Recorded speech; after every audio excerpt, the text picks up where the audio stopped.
recevez mes instructions. Prends plutôt le fardeau de Jésus et reçois ses instructions. Parce qu'il dit au verset 30 que son fardeau est léger. Son joug est léger. Mais ce que tu traînes là va t'empêcher d'avancer. Va t'empêcher de réussir. Va t'empêcher de te sanctifier. Va t'empêcher de voir Jésus. Ce que tu gardes là, ce que tu entretiens là, ce que tu conserves là, c'est lié à ton orgueil.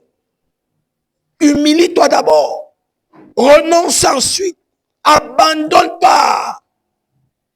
Et au-dessus de tout, je t'en supplie, prenez mon joug sur vous et recevez mes instructions, car je suis doux et humble de cœur. Quand tu prendras le joug de Jésus, quand tu vas recevoir ses instructions, vous savez, une personne orgueilleuse ou orgueilleuse ne reçoit les instructions de personne. Elle a le monopole du savoir. Elle maîtrise tout. Elle contrôle tout. Comme nous avons dit, ces personnes savent gérer. Même si elles brûlent, même si elles chauffent, elles savent gérer. Elles aiment donner l'impression, l'apparence que tout va bien.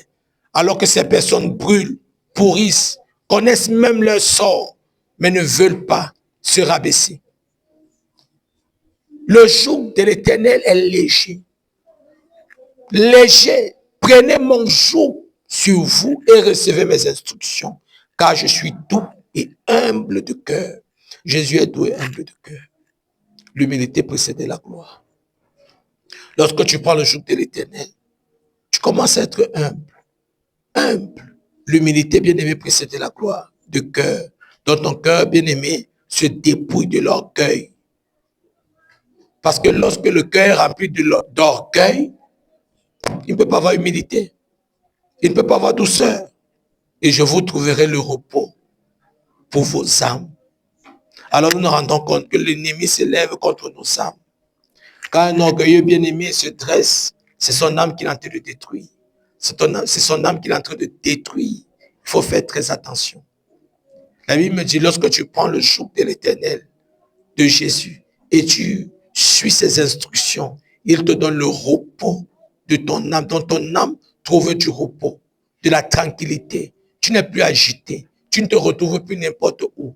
On n'anime plus ton âme. On ne manipule plus ton âme. On ne dirige plus ton âme parce que tu as pris sur toi le joug de Jésus. Et ses instructions, tu les as mis en pratique. Parce que tu peux porter le fardeau là, mais tu ne mets pas les instructions en pratique. Ton âme sera toujours tourmentée. Ton âme sera toujours tourmentée. Il y a des instructions que le Seigneur te donne, il faut les observer. Il faut les regarder. Il y a des instructions que tu reçois.